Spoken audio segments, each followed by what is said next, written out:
Армсыздар, приветствую вас. В этом видео я бы хотел обратиться к президенту Токаеву, к офицерам Национальной гвардии, полиции, к международной общественности, в Комитет по правам человека ООН, депутатам Европарламента, главам Евросоюза, президенту США, лидерам развитых демократических государств. Меня зовут Аслан Курманбаев. Я являюсь лидером движения Туран в Казахстане. Сейчас, после вот этих январских волнений, народных волнений, волнений казахской общественности, когда с мирными требованиями наше общество, наши граждане с мирными политическими и социальными требованиями хотели изменения в нашем обществе. Однако, как мы знаем, президентом Токаевым были введены войска ОДКБ, Организации договора коллективной безопасности. В основном это были российские войска. В нашем обществе наша общественность, независимые гражданские активисты, оппозиционные деятели считают, что это были оккупационные войска иностранного государства, которые нарушили устав Организации Объединенных Наций, Международный пакт о гражданских и политических правах, Всеобщую декларацию прав человека ООН, Конституцию Республики Казахстан, приказ о расстреле мирных граждан без предупреждения, которое было озвучено президентом Казахстана Токаевым. Это, я считаю, нарушение всех вышеуказанных международных норм. Сейчас проводится зачистка, политические репрессии, гонения в отношении мирных граждан, которые хотели просто социальных и политических перемен. Не было никаких террористов, 20 тысяч террористов. Нет, это были мирные граждане. В основном это были мирные граждане, я повторяю. Были провокаторы, была провокация со стороны, скорее всего, специальных служб КНБ Казахстана с целью дискредитировать мирную акцию наших граждан, нашего населения, нашей страны.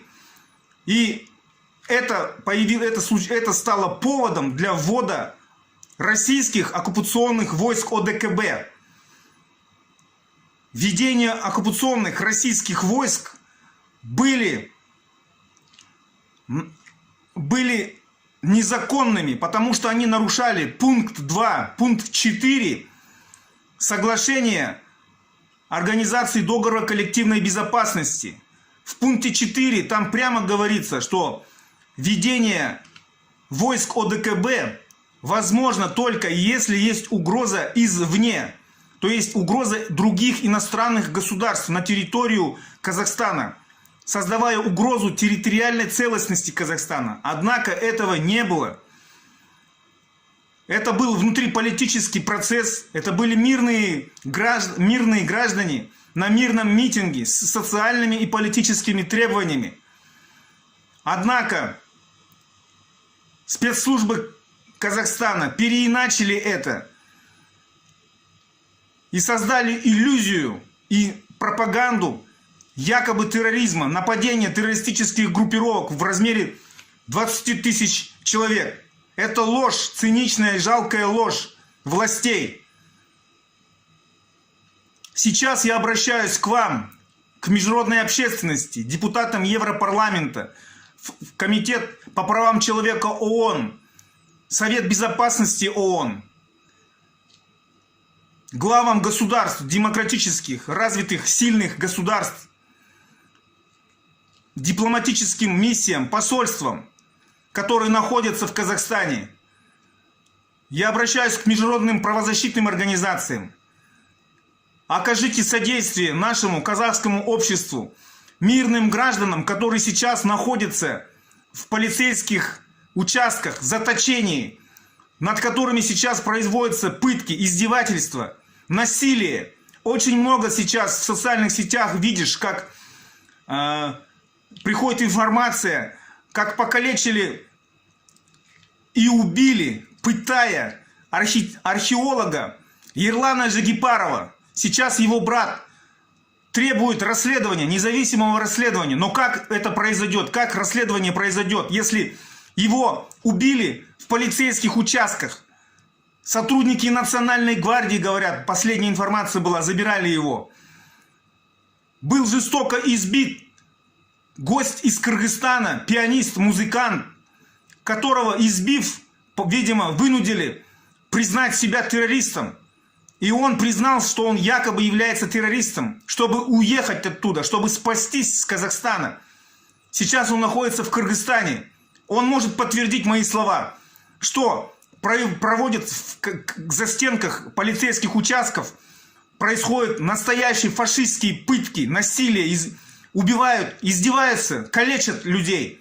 Был жестоко избит всемирно известный боец по смешанным видам спорта Куат Хамитов.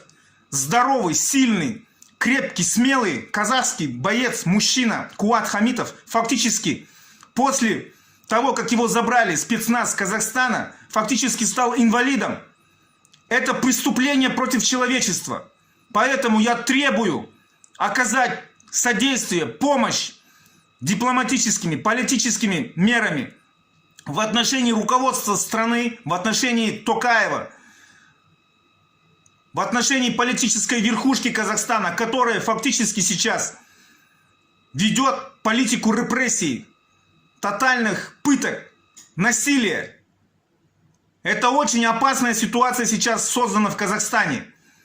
По всему Казахстану, в тех регионах, где происходили мирные митинги сейчас, полицейские, силовики пытаются выбить из людей показания. Прошу вас ввести определенные меры, возможно, санкционного характера. Но это должно быть, потому что у нас в Казахстане на самом деле происходит самый настоящий террор. У нас в моргах не выдают тела убитых людей, которых необходимо захоронить, похоронить. Родственники не могут получить тело убитых людей. Почему? Где это было видано, чтобы тела мертвых людей не выдавали своим близким родственникам? Где вы видели, чтобы глава государства публично издавал указ о праве на расстрел мирных граждан без предупреждения? Я считаю, что необходимо международной общественности принять это все во внимание.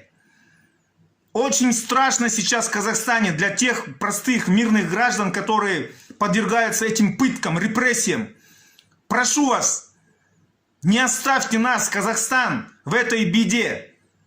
Мы мирные граждане, мы представители мирной оппозиции, демократической оппозиции.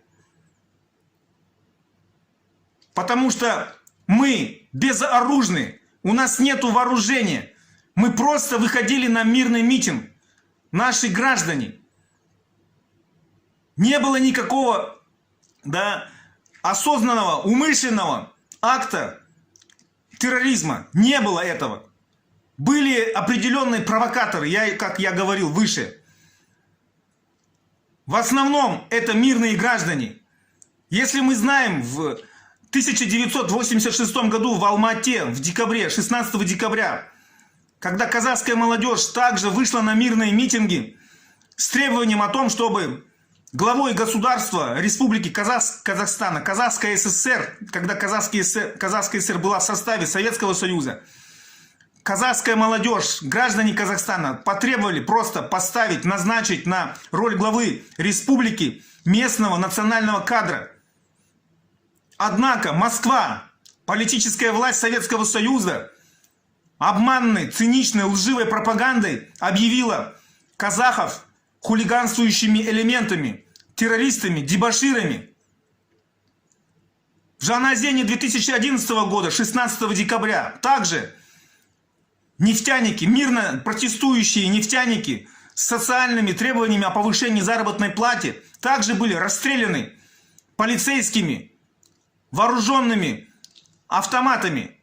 И их также потом назвали, что это был выход хулиганствующих элементов, пьяных, якобы террористов, экстремистов, которые хотели государственного переворота. Сейчас также в Казахстане, в Алмате,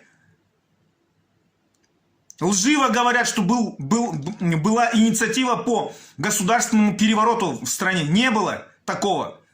Алмата является провинциальным городом, хоть и большим городом. Всегда, если исходить из логики, государственные перевороты всегда происходили в политических центрах, в столицах государств.